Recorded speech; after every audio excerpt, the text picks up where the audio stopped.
इस कहानी को ज़रा गौर से सुनिएगा, क्योंकि यह कहानी आपकी ज़िंदगी बदलने वाली है। आजकल 12 से 25 साल के नौजवानों को इतनी चिंता हो रही है कि चिंता की वजह से उनका किसी भी काम में मन नहीं लग रहा। वह हमेशा परेशान ही रहते हैं, ना तो वह अंदर से खुश होते हैं और ना ही उनके अंदर कार्य करने की शक्ति है। फिर भला उन्हें कामयाबी कैसे मिलेगी, वह अपनी मंजिल तक कैसे पहुँचेंगे। एक समय की बात है, महान विद्वान पंडित से उनके एक शिष्य ने एक बार पूछा कि महात्मा, क्या ऐसा संभव है जो मैं मेरे मन में सोचूं वह सारी चीज़ अपने आप मुझे मिलना शुरू हो जाए। गुरु बोले, ऐसा संभव तो है, लेकिन क्या इसके लिए तुम यह 2 चीज़ कर पाओगे। शिष्य गुरु से बोला, क्या सच में ऐसा संभव होता है?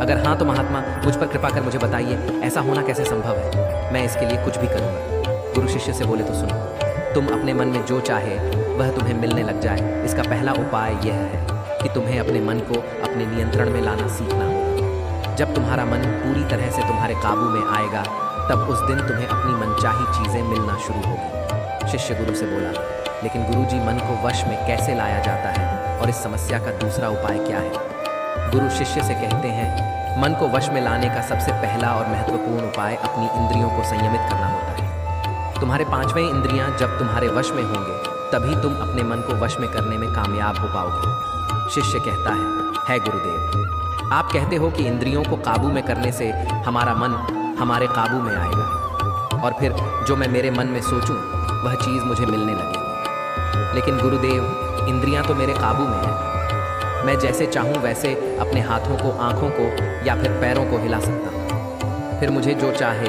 वह चीज़ क्यों नहीं मिल पाती। गुरु शिष्यों से कहते हैं, बालक, तुम अपने 5 इंद्रियों की क्रिया के बारे में अपने मन में विचार कर रहे हो, लेकिन अपने 5 इंद्रियों को अपने काबू में रखने का असली अर्थ यह है कि तुम्हें किसी भी भौतिक चीज़ का मोह न रहना। जब मनुष्य के मन के अंदर अलग अलग प्रकार के मोह उत्पादित होते हैं, तब उसका मन उन चीज़ों को देख दुखी होता है, जिस वजह से वह व्यर्थ की चिंता में फंसता चला जाता है।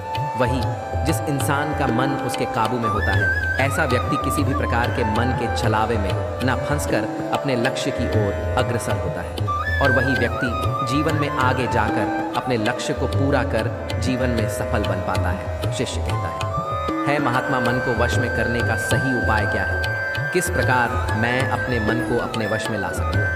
और गुरुदेव, दूसरा उपाय क्या है जिससे मैं अपनी मनचाही चीज़ों को पा सकता हूँ? गुरु शिष्य से कहते हैं, तुम्हें अगर अपने मन को वश में करने का उपाय पता करना है तो तुम सामने दिख रहे पेड़ के नीचे 1 महीना हर दिन 2 घंटे के लिए मौन रहकर ध्यान करना सीखो। जैसे ही तुम्हारे इन 30 दिनों का सफ़र खत्म होगा, वैसे ही तुम्हें अपने मन को काबू में करने का उपाय मिल जाएगा।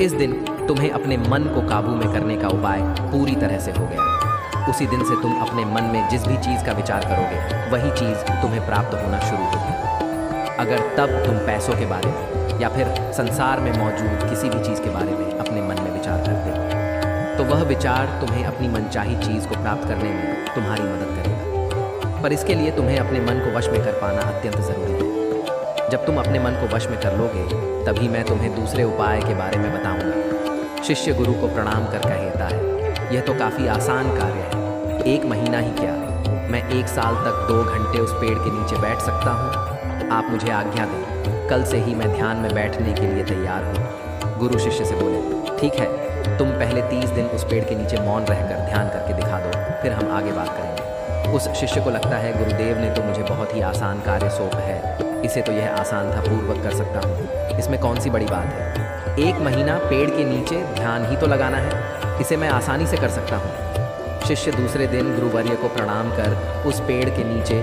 मौन रूप से बैठ गया। 3-4 दिन तक ऐसे ही चलता रहा। शिष्य हर दिन बुद्ध के पास जाता है, उनको प्रणाम करता है और उस पेड़ के नीचे जाकर मौन रूप से ध्यान करना प्रारंभ करता है।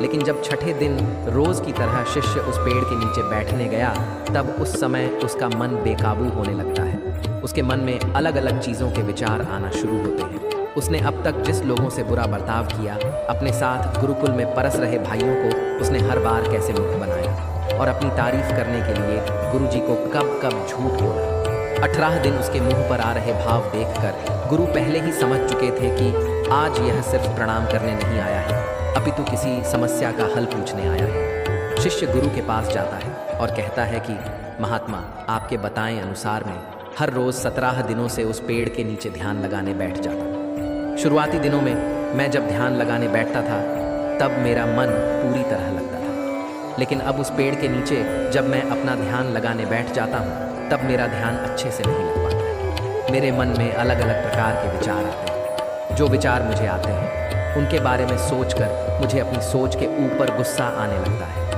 मैंने अपने गुरु भाइयों के साथ कितना गलत किया, कितनी ही बार मैंने आपसे प्रशंसा के खातिर झूठ बोला। ये सभी गलत विचार मुझे अंदर से दुखी करते हैं और मेरा ध्यान टूट जाता है। मैं यही सोचने लगता हूँ कि मैं कितना गलत था जिसकी वजह से मेरा ध्यान पर मन लगा तो दूर। मैं ध्यान करते समय इन्हीं विचारों से जूझता रहता हूँ। है महात्मा, मुझ पर कृपा करें और मुझे इन गलत विचारों को अपने मन से पूरी तरह ख़त्म करने में सहायता कीजिए। गुरु शिष्यों से कहते हैं, तुम्हें जब मैंने पहले दिन मौन रहकर पेड़ के नीचे बैठने के लिए कहा था तब तुम्हारे मन में किसी भी प्रकार के विचार नहीं आ रहे थे, लेकिन अब 18 दिन बीतने के बाद तुम्हारे मन में अपनी गलतियों के विचार उत्पादित हो चुके हैं, जिसका कारण एक ही है।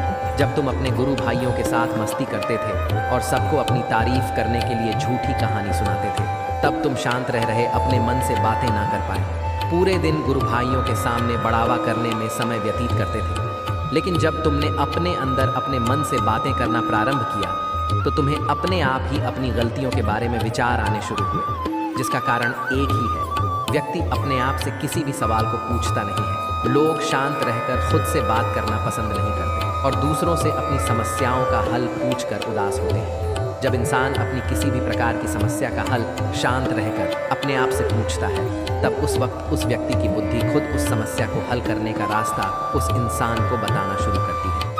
जब तुम अपने आप से बातें करना प्रारंभ करते हो तब तुम्हें खुद की अच्छाइयाँ और बुराइयाँ दोनों दिखाना शुरू होती है, जिसका फ़ायदा तुम्हें भविष्य में होना शुरू होता है। यानी जब तुम्हें अपनी गलतियाँ दिखती हैं तब तुम उन पर शांति से कम कर अपने आप ही आगे बढ़ना शुरू कर देते हो। क्यों? जिस वजह से तुम अपने मन में जिस भी चीज़ को सोचते हो उस चीज़ को प्राप्त करने का रास्ता तुम्हारी बुद्धि तुम्हें दिखाना शुरू करती है। गुरु कहते हैं, इसलिए मैंने पहले ही दिन तुम्हें बताया था, जैसे जैसे तुम शांत रहकर अपने मन से विचार करना शुरू करोगे वैसे वैसे तुम्हें अपनी मन चाहे चीज़ें मिलना प्रारंभ होंगी। शिष्य से गुरु बोला, गुरुदेव, आपने मुझे दूसरा उपाय बताने का भी वादा किया था। मुझे लगता है वह उपाय इससे आसान होगा।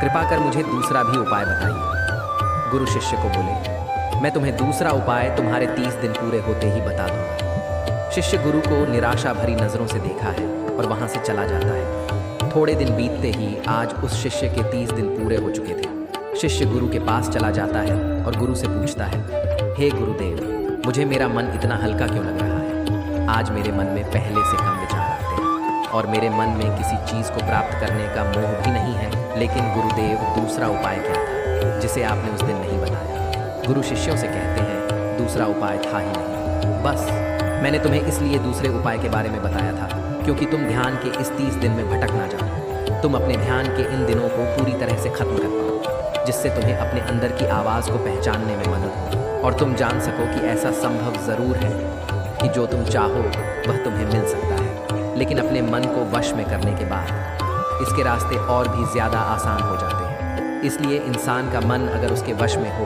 तो वह अपनी मनचाही चीज़ को प्राप्त करने में समर्थ रहता है। वह कहते हैं, न मन के जीते जीत और मन के हारे हार है। इसलिए मन को काबू में करना सीखो, शांत रहो, हर दिन ध्यान करो, एक्सरसाइज करो, तभी तुम्हारे दिनचर्या बदलेगी। जब तक तुम अपने मन को शांत नहीं कर लेते तब तक तुम जीवन में कुछ भी नहीं पा सकते। कुछ पाने के लिए मन का शांत होना ज़रूरी है और तब तुमको हर वह चीज़ मिलेंगे जो तुम सोचोगे। दोस्तों, गुरु और शिष्य की इस कहानी को आप अपने परिवार या मित्रों के साथ शेयर करके उन्हें भी इस ज्ञान से अवगत करा सकते हैं। बाकी अगर यह कहानी आपको अच्छी लगी हो तो इस वीडियो को लाइक करें और ऐसी और कहानी सुनाने की